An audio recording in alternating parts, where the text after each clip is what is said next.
నమస్తే welcome to metro ఉదయం news. దక్షిణ కాశీగా ప్రసిద్ధిగాంచిన జగిత్యాల జిల్లా ధర్మపురిలో శ్రీ లక్ష్మీ నరసింహస్వామి వారి బ్రహ్మోత్సవాలు అంగరంగ వైభవంగా కొనసాగుతున్నాయి. బ్రహ్మోత్సవాలలో భాగంగా శుక్రవారం శ్రీ యోగలక్ష్మి నరసింహస్వామి వారి తెప్పోత్సవం డోలోత్సవం అంగరంగ వైభవంగా జరిగింది. సాయంత్రం వేళలో ప్రధాన ఆలయం నుండి నృసింహుని ఉత్సవమూర్తులను సేవలపై ఉంచి మంగళ వాయిద్యాలు పండితుల వేద మంత్రాల నడుమ బ్రహ్మ పుష్కరిణి వద్దకు తీసుకువచ్చారు. అందంగా పూలతో అలంకరించిన హంస వాహనంపై స్వామివారిని ఆసీనులను గావించారు.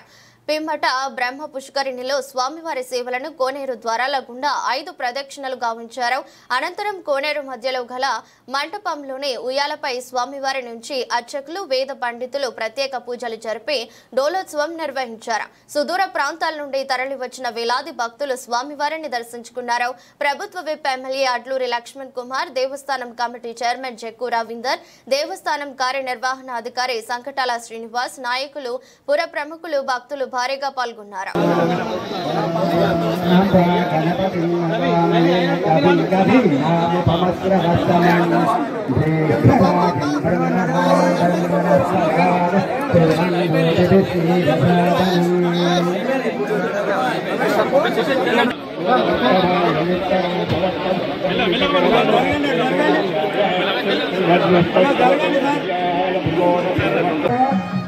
భక్తబృందాలంతా కూడా దేవుని నామాలు జపిస్తూ ఉండగా స్వామివారు వేంచేసి చేస్తూ ఉన్నారు. ఓం సహస్రశీర్షా పురుషం పురుష ఏ వేదగుం జారిపోయే ప్రమాదం ఉంది. కడగలు నీళ్ళలో వేయచ్చు. పోలీస్ శాఖ గారు, మా సిబ్బంది గారు ధర్మకర్త. ఓకే కార్యనిర్వహణాధికారి గారు తెలుపుతూ ఉన్నారు. దయచేసి భక్తులు ముడుపులు నీళ్లలో అమ్మ భక్తుల విజ్ఞప్తి.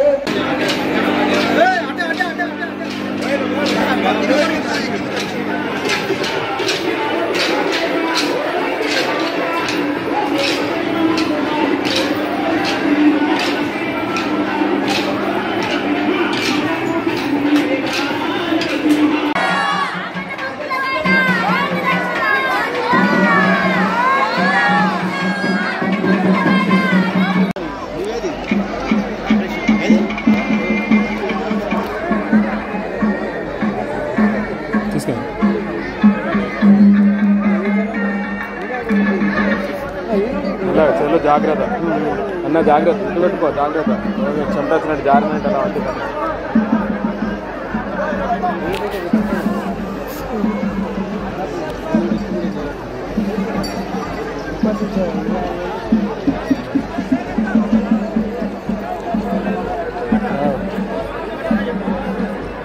శ్రీ ధర్మపుర నివాస దుష్ట సంహార నరసింహ దురిత దూర.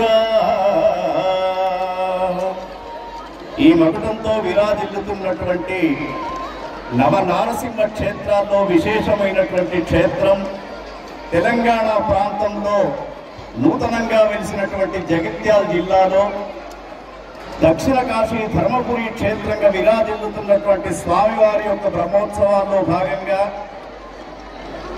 2 రోజుల కిందట స్వామివారు ఉభయ దేవేరులతో చక్కగా నూతన కళ్యాణ వేదిక పైన కళ్యాణ మహోత్సవం జరుపుకొని ఈరోజు లక్ష్మణుడనే ఒక బోయరాజు నిర్మించినటువంటి బ్రహ్మ పుష్కరిలోకి యోగ నృసింహస్వామి ఉభయ దేవేర్లతో ఇప్పుడిప్పుడే వేంచేపు చేసి 5 ప్రదక్షిణలు తెప్పోత్సవం తర్వాత ప్రధాన ద్వారం గుండా కేవలము తన యొక్క వీపు భాగాన్ని చూపిస్తూ యోగ నరసింహస్వామి ఉభయ దేవేర్లతో ప్రధాన ద్వారంలోకి వేంచేపు చేస్తాడు. చేసిన తర్వాత వేద పండితులు, అర్చకులు, పాలకవర్గ సభ్యులు అందరూ కూడా మన ధర్మపురి శాసన సభ్యులు ప్రభుత్వ చీఫ్ విప్ అయినటువంటి లక్ష్మణ్ కుమార్ గారి యొక్క నేతృత్వంలో, తర్వాత దేవాలయం యొక్క సహాయ నిర్వహణాధికారి అయినటువంటి శ్రీనివాస్ గారి యొక్క దర్శకత్వంలో, పాలక మండలిలో నిన్ననే నియమించబడ్డటువంటి జగ్గు రవీందర్ అధ్యక్షతన వారి యొక్క కార్యవర్గ సభ్యులంతా కూడా కలిసి ఈ రోజున బ్రహ్మ పుష్కరంలో స్వామివారి యొక్క తెప్పోత్సవ డోలోత్సవ యొక్క వేడుకలకు చక్కగా ఈ యొక్క పుష్కరిణి అంతా కూడా భక్తి ప్రపత్తితోటి భక్తుల యొక్క జయ జయ ధ్వనులతో విరాజిల్లుతూ ఉన్నది. మరి ఇక్కడ కోనెట్ల తానాలి విరో నరసయ్య, కొబ్బారి బెల్లాలి విరో నరసయ్య, నిన్ను చూడ మేమస్తిమి నరసయ్య అంటూ తెలంగాణ జానపద పక్కీలో పాటలు పాడుకుంటూ మహారాష్ట్ర, నిజామాబాద్, ఆదిలాబాద్ ఇంకా అనేక ప్రాంతాల నుంచి కొన్ని లక్షల మంది ఈ యొక్క బ్రహ్మోత్సవాలకు ఇక్కడికి వేంచేపు చేస్తూ ఉంటారు. మరి బ్రహ్మోత్సవం అంటేనే బ్రహ్మ ప్రారంభించినటువంటి ఉత్సవానికి బ్రహ్మోత్సవం అని పేరు. దశావతారాలలో విశేషమైనటువంటి అవతారం నృసింహ అవతారం.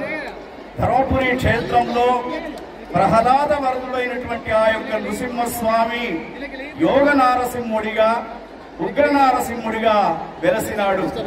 దక్షిణాభిముఖంగా ప్రవహించే గోదావరి తీరంలో మరి ఈ క్షేత్రం చాలా ఒక పవిత్రమైనటువంటి క్షేత్రంగా, తీర్థంగా విరాజిల్లుతూ ఉన్నది. మరి బ్రహ్మ పుష్కరిణికి ఎవరు నిర్మాత అంటే లక్ష్మణుడనే ఒక బోయరాజు పూర్వకాలంలో బ్రహ్మ పుష్కరిణి నిర్మాణం ఎట్లా చేశాడంటే, ఆ లక్ష్మణుడనే రాజుకు సంతానం లేకుంటే మహర్షుల ద్వారా ఈ యొక్క ధర్మపురి క్షేత్ర మహత్యాన్ని తెలుసుకొని దంపతులు ఇద్దరు కూడా సంతానం కలిగితే ధర్మపురిలోనే మరి స్వామికి ఉత్సవం చేస్తాము, తన యొక్క కొడుకు యొక్క బారసాల ఉత్సవాన్ని కూడా ఇక్కడే చేసుకుంటామని చెప్పి ఆ భగవంతుని యొక్క కృపా కటాక్షాలతో ఇక్కడికి వచ్చిన తర్వాతనే వారికి సంతానం కలగడం. గోదావరి తీరంలో స్నానం చేస్తూ దంపతులు ఇద్దరు కూడా లక్ష్మీ నరసింహస్వామి యొక్క సన్నిధానంలో రాత్రి నిద్రించగా అప్పుడు వారికి ఒక స్వప్నం వచ్చింది ఆ బోయరాజుకు. ఆ స్వప్నంలో నృసింహస్వామి కనబడి, ఓ బోయరాజా, నాకు ముందు భాగంలో కొద్ది దూరంలోనే పుష్కరిణి ఉంది, ఆ పుష్కరిణి వట్టిగానే ఉంది, దానికి 4 వైపులా ద్వారాలు నిర్మించి చక్కగా పుష్కరిణి రూపాన్ని కట్టించు అని చెప్పగానే లక్ష్మణుడు తనకు వచ్చినటువంటి స్వప్న వృత్తాంతాన్ని అందరికీ కూడా తెలిపి కొన్ని సంవత్సరాల దాకా ఈ బ్రహ్మ పుష్కరిణి యొక్క నిర్మాణం చేయడం, చేసిన తర్వాత ఎవరో ఒక మిత్రుని యొక్క సలహాతో ఈ ద్వారంలో ఉన్నటువంటి ఒక స్తంభానికి ఈ కోనేరు కట్టించడానికి కావలసినటువంటి ఖర్చులు రాయడం జరిగింది. ఖర్చులు రాయడంతో భగవంతునికి కోపం వచ్చి అసలు నీ కోనేటిలోకి రానే రానురా అన్న తర్వాత అన్యథా శరణం నాస్తి త్వమేవ శరణం మమ తస్మాత్ కారుణ్య భావేన రక్ష రక్ష జనార్దన అని చెప్పేసి ఆ స్వామి పాదాల పైన పడితే అప్పుడు అతని కోరికను వర్ణించి ప్రతి సంవత్సరం నా బ్రహ్మోత్సవాలలో 3 రోజులు నీ యొక్క బ్రహ్మ పుష్కరిణికి వస్తాను గాని నా వీపు చూపిస్తూ వస్తా అని చెప్పేసి ఉత్తర ద్వారం గుండా స్వామివారు లోపలికి వేంచేపు చేస్తారు. అందుకే భగవంతునికి పెట్టినటువంటి ఖర్చు ఏదైనా గాని మనము రాయకూడదు, దుఃఖదానం అని వెనుకట చెప్పేవాళ్ళు. అటువంటి స్వామి ఈ రోజు యోగ నృసింహస్వామి రూపంలో ఉభయ దేవేళ్లతో 5 తెప్పోత్సవం, 5 ప్రదక్షిణలు, పాంచభౌతిక శరీరం పంచభూతాల్లో కలిసిపోతుందని చెప్పి 5 ప్రదక్షిణలతో పాటు లోపలికి వేద పండితుల యొక్క వేద ఆశీస్సులతో వేద మంత్రోచ్చారంతో స్వామివారు లోపలికి వచ్చిన తర్వాత మరి అర్చక స్వాములు, పాలకవర్గ సభ్యులు, ప్రజా ప్రతినిధులు, భక్తులు అందరూ కూడా అలరవములు గల్లు గల్లున అరుడూగనంటూ ఆ యొక్క తుంగుటు ఉయ్యాలలో మరి ఊంచల్ సేవ అనేది ఇక్కడ చేస్తూ ఉంటారు. దాన్నే డోలోత్సవం అని చెప్పేసి ఇక్కడ విశేషంగా చెప్తూ ఉంటారు. మరి వీటిని చూడడానికి అనేక ప్రాంతాల నుంచి భక్త బృందం అంతా కూడా వేంచేపు చేస్తారు. ఇక్కడ ఇది ఒకటే కాదు, మరి హరిహర క్షేత్రంగా రామలింగేశ్వర స్వామి దేవాలయం, సత్యవతి గుండం, బ్రహ్మగుండం, సత్యవతి అమ్మవారి యొక్క దేవాలయం, గోదావరి నది ఒడ్డున త్రిమూర్తి స్వరూపమైనటువంటి దత్తాత్రేయ స్వామి వారి యొక్క దేవాలయం, రామచంద్ర స్వామి వారి యొక్క దేవాలయాలు ఎన్నో